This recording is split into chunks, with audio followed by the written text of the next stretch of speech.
The room fell silent when she walked in, but not the kind of silence that comes from awe. It was the stillness before a laugh.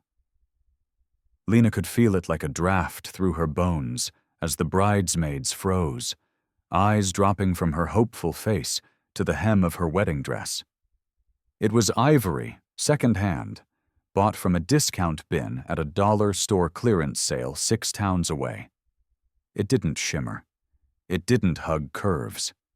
It didn't matter to her. It was all she could afford, after putting every last cent toward the venue deposit and the tiny bouquet her niece had helped her tie with garden ribbon. But to the people in this room, Harold's people, it was a punchline. "Oh," one bridesmaid whispered, not low enough. Is that polyester?" Another stifled a snort, adjusting her designer gown as if the sight of Leena's dress might wrinkle hers by proximity. Harold wasn't there yet. Of course not. He'd texted 20 minutes ago. "Car issue. Be there soon.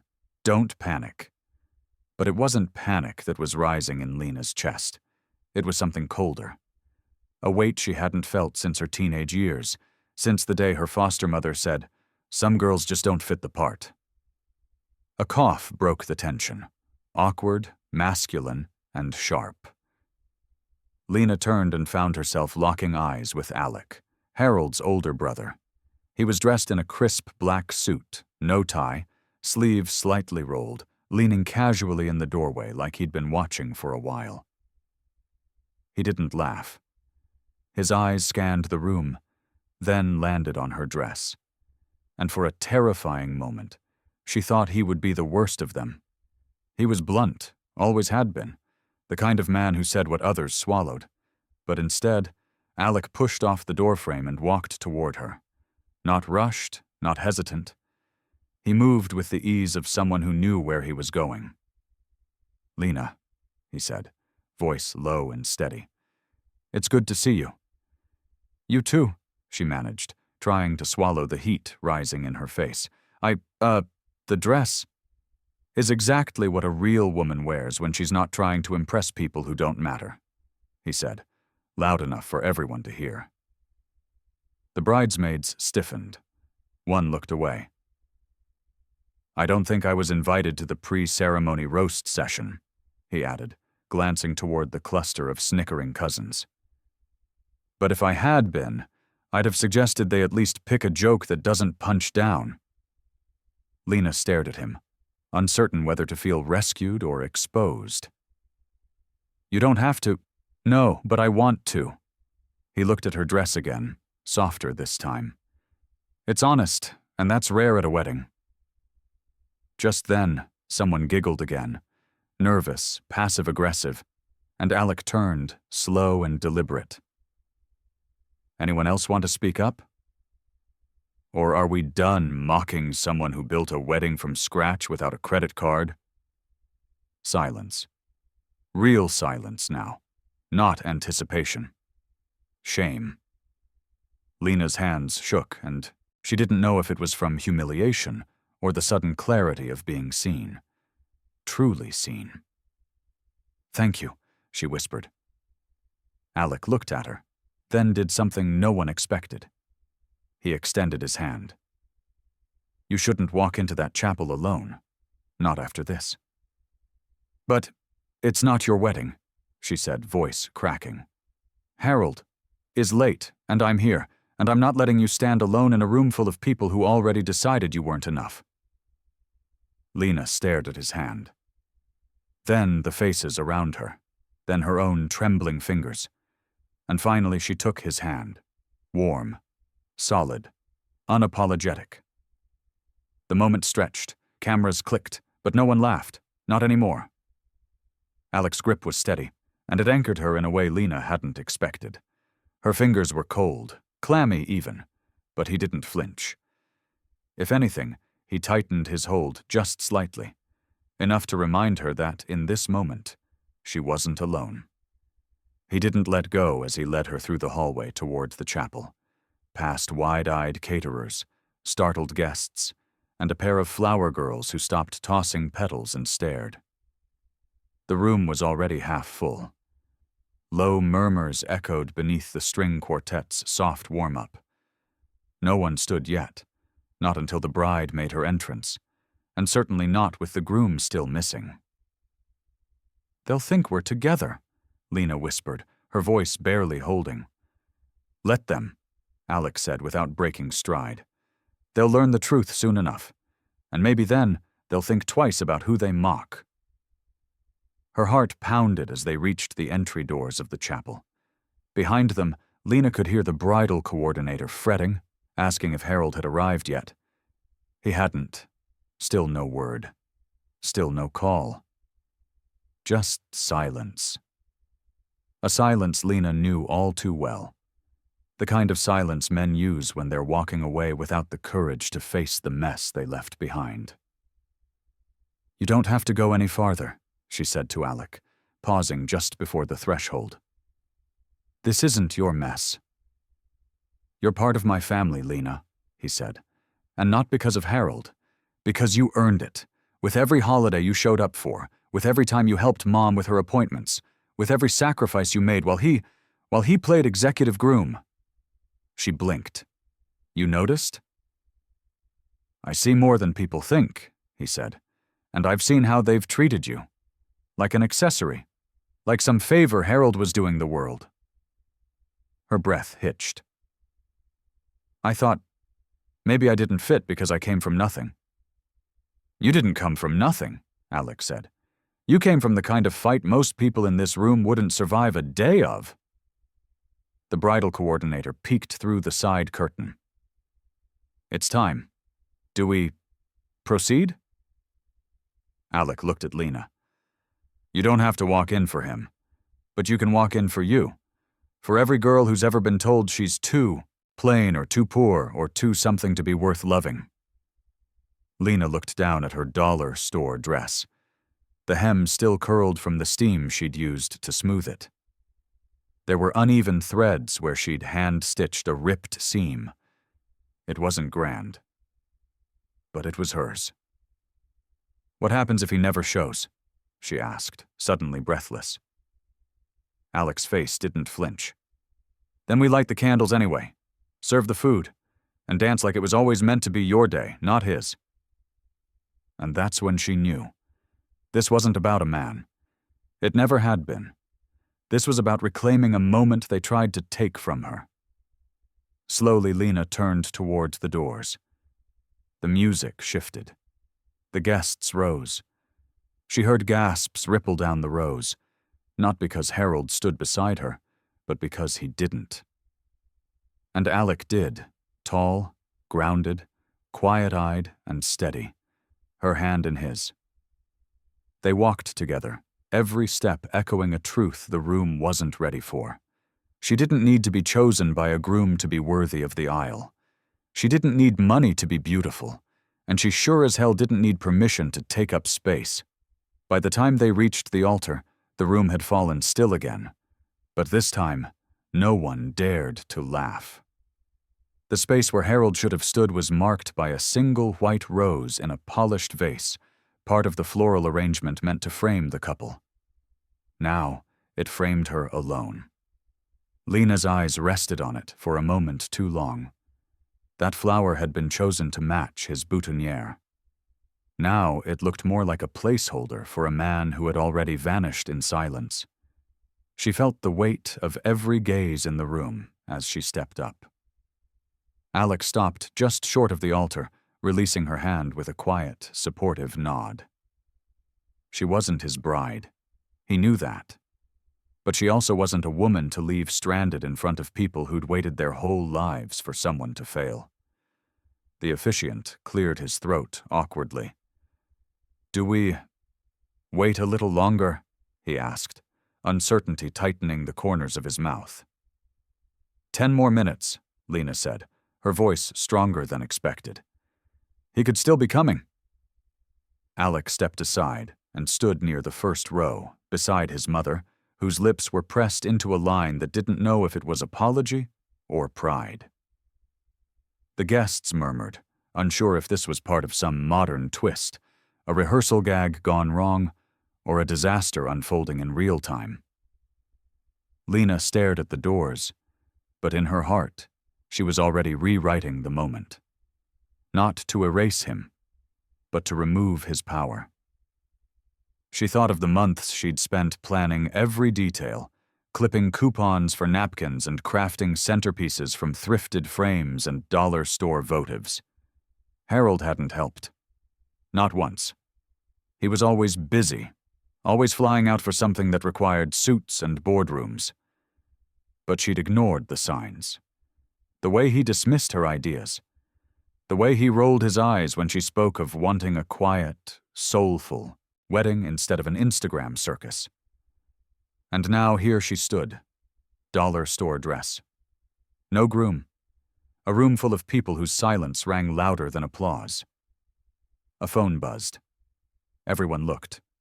It was Alec. He answered in a low voice, turned away. His back stiffened. "It's him," he said to the front row. Leena felt her knees lock. "Well?"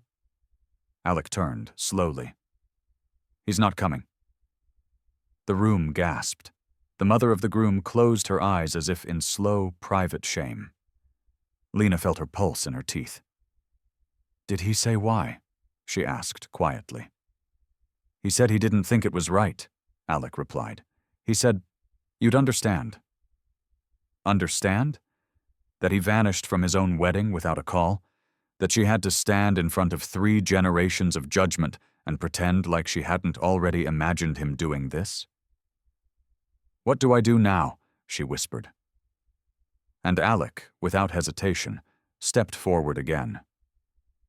"You smile," he said, voice even. "You hold your head up, and you walk back down that aisle like it was always yours to begin with." The officiant spoke. "Would you like us to call it off formally?" Leena looked at the guests, some shifting uncomfortably, others watching with glassy eyes. "No," she said. "Let's not call it anything. Let's just start the music." And with that, the quartet struck a tentative note. Alec offered his arm again. She took it, and together they walked, no longer toward a groom, but toward her own damn dignity. The reception hall had been set with love and compromise, second-hand linens ironed with care, thrifted lanterns glowing with LED candles, wildflowers wrapped in twine. Leena had spent weeks preparing every detail, because she thought Harold wouldn't notice if things weren't expensive, but he might notice if they weren't beautiful. Now, walking in with Alec beside her and no husband-to-be in sight, the details seemed both smaller and more sacred. The guests filed in slowly behind them, some awkward, others moved. There was no official announcement, no tossing of rice, no clinking of glasses. Just the hush of people trying to make sense of what had happened. Leena stopped beside the head table, where 2 chairs had been reserved. Her name was written in looping cursive. The other place card sat blank. Intentionally. Harold had said it was less pressure that way. She'd taken it as a sweet gesture at the time. Now it felt prophetic. Alec looked down at the blank space and didn't say a word. Instead, he pulled out her chair like it was the most ordinary thing in the world and waited until she sat. Then he took the seat beside her, uninvited and fully present. Across the room, Leena spotted Harold's cousin Callie whispering into a napkin, probably relaying every detail to her Instagram followers. Another guest quietly picked up her gift from the pile by the cake table and slipped it into her purse. But others, people Leena barely knew, remained. They found their seats, opened their programs, and poured tea into paper cups. Alec leaned close. "We don't need speeches today," he said. "Just music and food. You need to breathe." Leena nodded, her fingers trembling as they smoothed the cloth napkin in her lap. "I thought I'd feel ashamed," she said. "But I mostly feel angry, like I just woke up inside my own life." Alec gave a soft, knowing smile. Anger is just grief with its sleeves rolled up. That made her laugh, a low, startled sound she hadn't expected to feel again so soon. The servers hesitated. Then one young woman with nervous eyes approached and asked, "Should we begin dinner service?" Leena glanced around at the guests still settling in. Her aunt was here, her old art teacher, the neighbor who watched her grow up after her mom passed. She could feel them watching, but not with pity, with something like respect. "Yes," she said. "Let's eat." The lights softened, music swelled, and plates began to arrive. And slowly, conversation resumed. Alec chatted with the server about the potato gratin. Her niece twirled near the cake. It was not the reception Leena had planned, but in a strange way, it was more honest than anything Harold could have delivered. Alec turned back to her as she picked at her salad. "You're going to be okay, you know." "How can you be so sure?" "Because today didn't break you, and you don't even know how rare that is." She looked at him, really looked at him, the man she'd dismissed as sharp-tongued, always the outsider. Yet here he was, the one holding the pieces together with nothing but truth. "What now?" she asked. Alec leaned back, folding his arms. "Now," he said, "we stay for cake, and then we plan your new life." It was 3 tiers of buttercream and compromise, covered in hand-piped flowers because fresh ones were too expensive. Leena had baked the bottom layer herself the night before and stayed up until 2 a.m., making sure it didn't lean. The bakery only agreed to finish the top layers as a favor. She had planned to cut it with Harold by her side, smiling for pictures neither of them really wanted, but everyone else expected. Now the cake sat untouched beneath the twinkle lights, a delicate monument to a wedding that would never be. Alec stood next to it, one eyebrow raised. "Well, it's either going to dry out or collapse from loneliness," he said, glancing at her with a tilt of amusement. "Your call."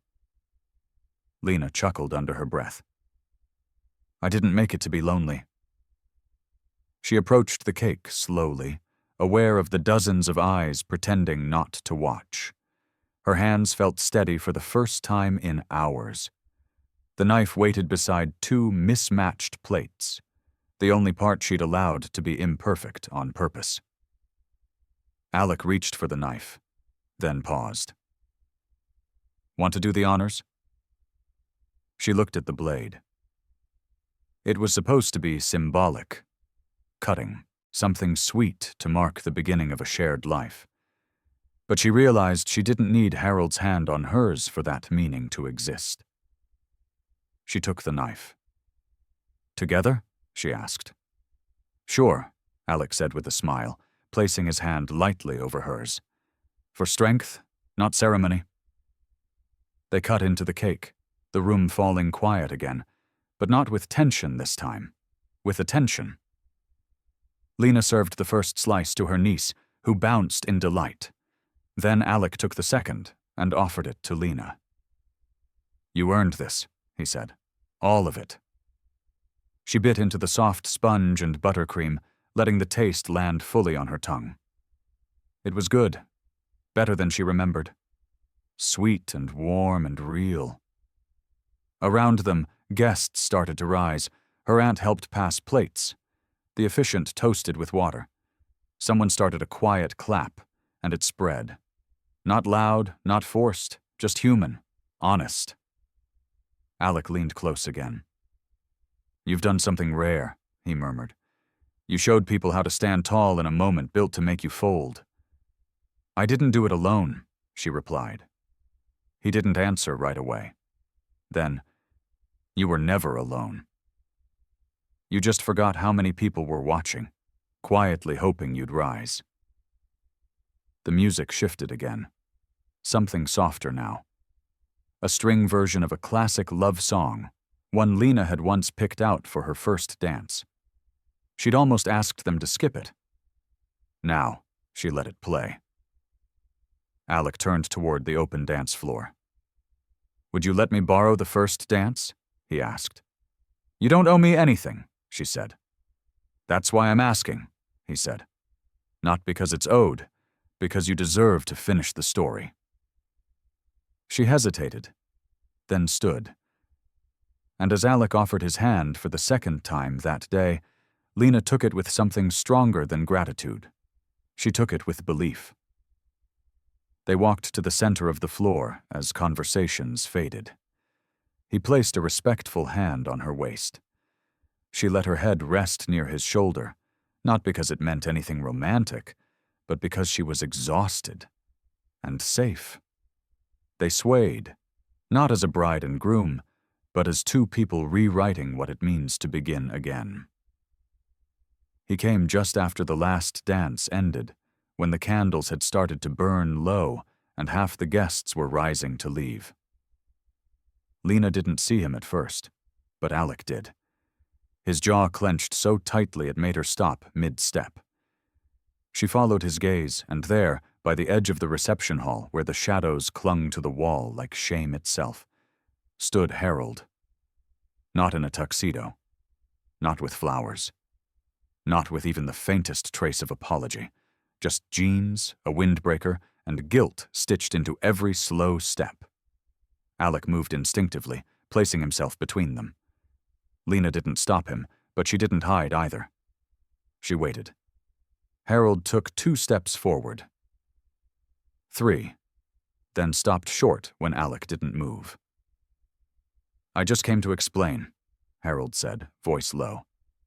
Too late for explanations, Alec snapped. She stood there in front of everyone while you made her wait. Harold didn't argue. That almost made it worse.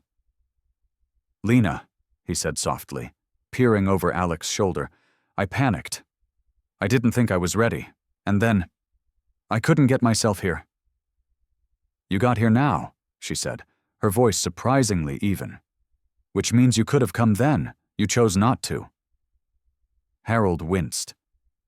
I didn't mean to humiliate you. Alec barked a bitter laugh.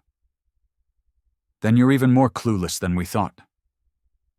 Leena stepped past Alec slowly, her hands calm at her sides. Harold looked at her like he expected either a slap or a sob. She gave him neither. Do you know how many days I gave up planning this? She asked. How many nights I stayed up making things by hand because you said the budget was too tight? How many times I told myself love doesn't need to be loud to be real? He said nothing. You let me walk into that room alone, she continued. And even when your brother took my hand, I still waited. Because part of me thought you'd walk through those doors with a real reason, or maybe just a shred of shame. I didn't think you'd go through with it, Harold said. Not without me. Leena took a breath. That's the difference between us. I wasn't waiting for your approval. I was trying to keep a promise. To myself. Harold stepped back like her words stung more than he expected. I made a mistake. Alec moved beside her again. A mistake is forgetting the flowers. This was abandonment. Leena looked at Harold for a long moment, searching for any trace of the man she thought she loved. She found none. I'm not angry anymore, she said finally. I'm not even heartbroken. I'm just done. And that might be the most powerful thing I've ever said to you. Harold swallowed, turned slowly, and walked away without another word. No dramatic plea, no curtain call. Just the slow retreat of a man who thought he'd have the final say.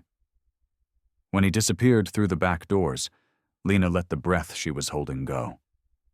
Alec turned to her, his face unreadable. You didn't cry. Not worth it, she said. He didn't deserve that kind of grief. They stood side by side as the music shifted again, faint and slow. It's strange, she added. I thought I needed today to be about love. Turns out, I needed it to be about truth. Alec nodded. Truth always looks better on you than fear ever did. She smiled at that. Not for Harold, for herself. The photographer had stayed, despite the missing groom. She was a young woman with a soft voice and a sharper eye, And when everything unraveled earlier that afternoon, she'd quietly asked Leena if she still wanted the session.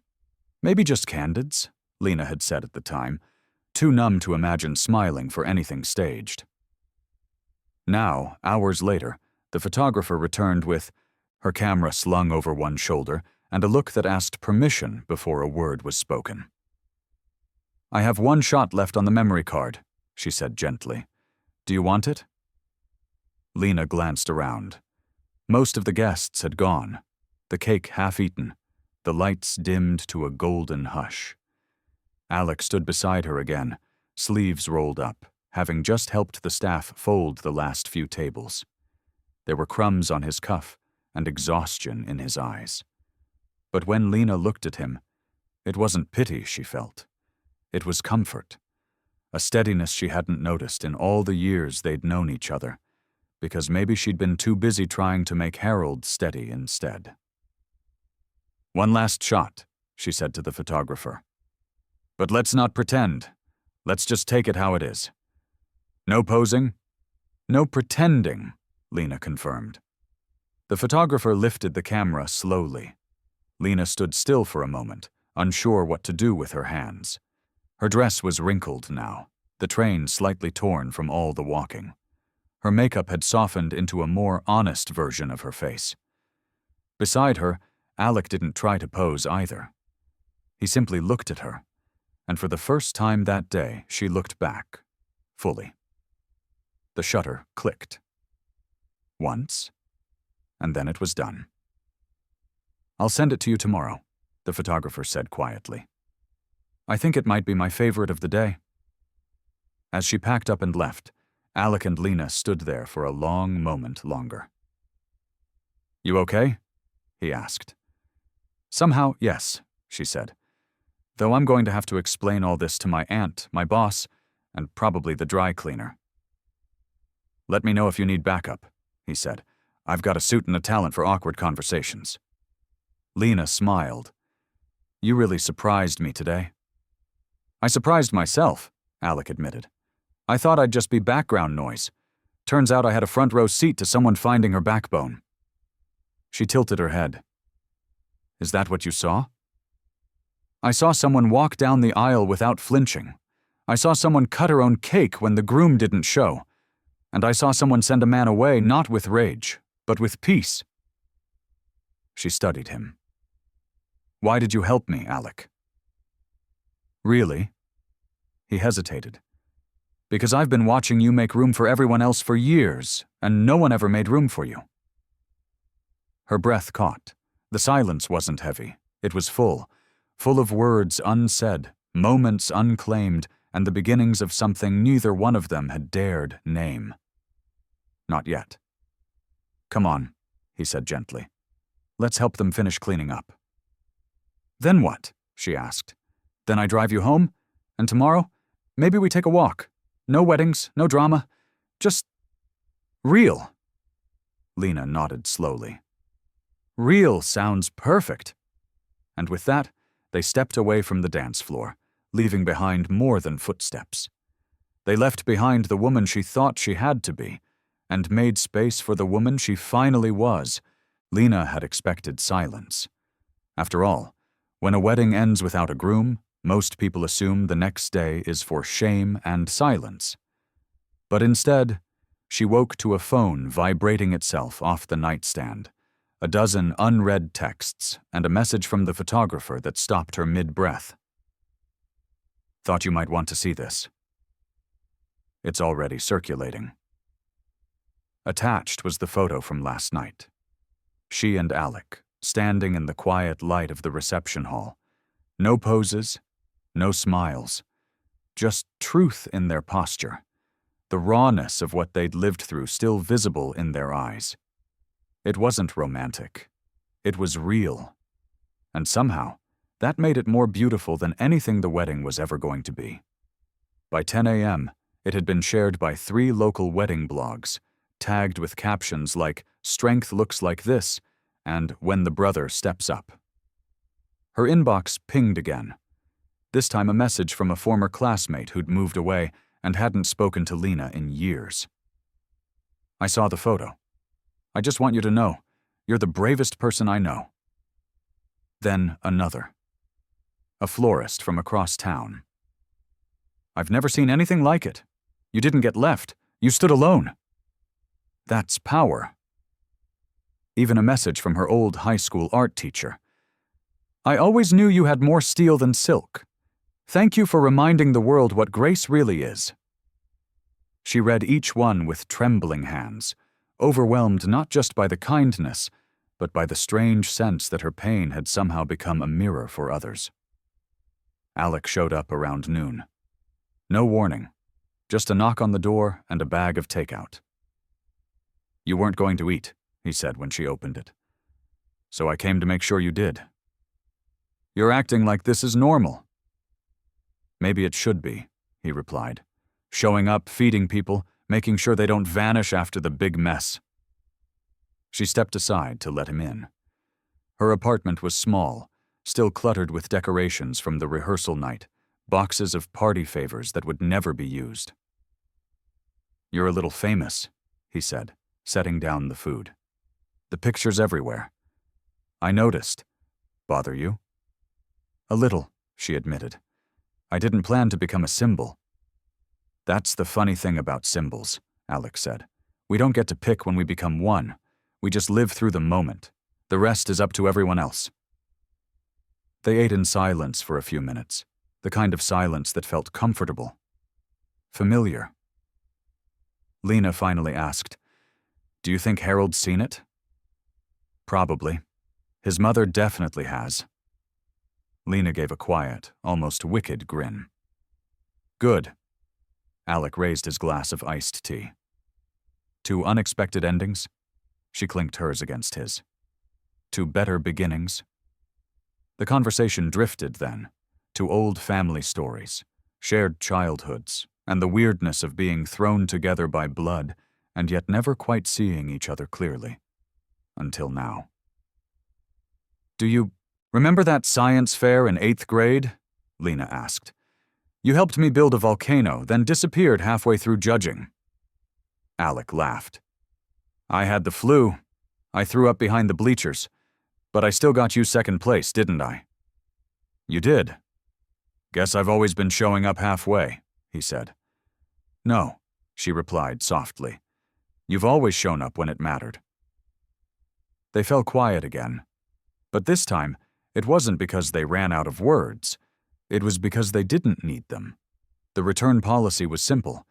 Keep the tags, don't wear it outside, and bring the receipt. The dollar store wedding dress, which had drawn so many snickers and sideways glances just one day ago, now hung in Leena's hallway like a strange artifact, crumpled, creased, but untouched by rain or grass or shame. She stood in front of it that morning, receipt in hand, and stared at the plastic hanger. She could return it. She could get the $67 back. She could let go of this strange, sad symbol of everything that hadn't happened. But her fingers didn't move. She thought of how the lace had felt under her fingertips when she'd first tried it on, heart pounding, praying it looked like enough. She remembered the look in the clerk's eyes when she whispered, "It's just for the photos." And she remembered the laughter, the way Harold's aunt had snorted when she saw it. The way someone near the back of the room had actually snapped a photo of her as she walked down the aisle alone. But more than that, she remembered the stillness afterward, the quiet strength she had discovered inside her own spine, the way Alec had taken her hand without hesitation, the way strangers had looked at her with something like reverence by the end of the night.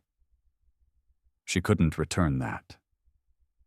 She folded the receipt in half, then again, and tucked it into the small box of keepsakes she hadn't looked at since her mother's funeral. Old letters, her childhood sketchbook, a dried flower from her prom bouquet. The dress would stay. Not because it was beautiful, not because it fit perfectly, but because it had carried her through the fire and came out the other side, wrinkled but intact, just like her. That afternoon, Alec came by again. No flowers, no speeches, Just a knock and a smile, and the kind of presence that didn't ask for permission. "I brought something," he said, holding out a picture frame. Inside was the photo from the reception, the one the photographer had taken in that unguarded moment. "I thought you'd want the first printed copy," he said. "It's on matte paper, no glare." Leena held it in her hands and stared at it for a long time. "It doesn't feel like the end of a wedding," she said. "It feels like the beginning of something else." Alec didn't speak. He didn't have to. She looked at him then, not with confusion or apology or longing, but with curiosity. "You want to go for a walk?" she asked. "Not to talk about anything serious, just to walk. You're not afraid someone will see us and assume something?" "Let them assume," she said, grabbing her coat. "I'm tired of living like a question mark." They walked for an hour, down old sidewalks lined with trees beginning to turn gold, past the cafe where Harold had once forgotten her birthday, and the bookstore where Alec had once left a poem in her favorite authors section, just to make her laugh. She hadn't known it was him until years later. The town hadn't changed. But Leena had. The walk ended back at her apartment, where the framed photo sat on the table beside a mug of half-finished tea. She turned to Alec at the door. "I don't know what this is," she said honestly, "and I'm not ready to call it anything." Alec nodded. "We don't have to name it. We just have to not walk away from it." She smiled. "That I can do." They were standing on her back porch a week later, cups of coffee in hand, when Alec said it. No spotlight, no music, no dress or cake or awkward crowd. Just morning sun filtering through the trees and the smell of burnt toast drifting from the kitchen because Leena had forgotten the dial was broken. "I've been thinking about what you said that night," Alec began, tracing the rim of his mug. "That you weren't heartbroken. Just done." Leena looked up from her seat on the porch steps, bare feet curled against the wood. "I meant it. I know you did," he said, "and I think that's why I wanted to tell you something without it sounding like a rescue or a rebound." She tilted her head. "I'm listening." He took a breath. "You stood in a room full of people who expected you to fall apart, and you stayed standing. That kind of strength, it's not just rare, it's contagious." She blinked. "Contagious?" "Yeah," Alec said, "because after watching you walk through fire, I started asking myself what kind of man just watches from the sidelines, and I don't want to do that anymore." She sat with his words for a long moment. "So what does that mean?" "It means I'm here," he said. "Not just when you need someone to drive you home or hold your hand during a fake wedding. I'm here because I want to be, because I believe in the version of you that walked down that aisle alone, and the version that came out stronger on the other side." She didn't cry. She didn't blush. She just breathed. "You're not asking for anything right now, are you?" "Just for coffee," he said with a small smile. "And maybe a chance to keep showing up." They finished their mugs in silence, the kind of silence that had learned to hold weight and warmth at the same time. After he left that morning, Leena sat alone in the kitchen. She pulled the photo down from the table and looked at it again, noticing for the first time how her shoulders weren't slumped in it, how her jaw wasn't clenched, how Alec's gaze had been steady even then. She opened her laptop, created a new folder, and labeled it Beginnings.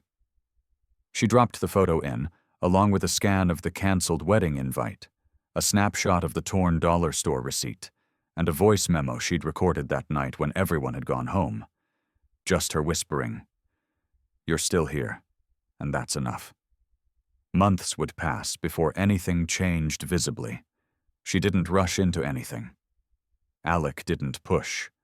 They spent Sundays walking and Fridays making dinner with whatever was left in the fridge. And slowly, people stopped asking about the wedding. They started asking about her instead. Then one morning, a year later, on a porch just like the one where everything began again, Alec knelt. Not with a ring, but with a folded piece of paper. "I wrote something," he said. "Not vows. Just words I want you to hear." She nodded, heart pounding. He unfolded it. "I don't want a wedding with speeches and seating charts. I want coffee with you every morning and walks that don't need a destination. I want to witness you, not decorate you. I want to build something that doesn't need a dress to be sacred." Leena swallowed. "Do I get to say something too?" "Please," he said. She reached into her pocket and pulled out her own paper. "I want a life where no one leaves me waiting at the altar. Not because they're scared, but because they never saw me. You see me, Alec, and I see you. I don't need a veil to know that's holy. No crowd, no applause. Just two people who had learned that the best vows don't come with choreography. They come after the storm, when the heart is quiet and the porch is warm." Please like, share, and subscribe to support more true-hearted stories on General Common Tales. If you'd seen her walk down that aisle alone, would you have clapped or cried? Tell us in the comments.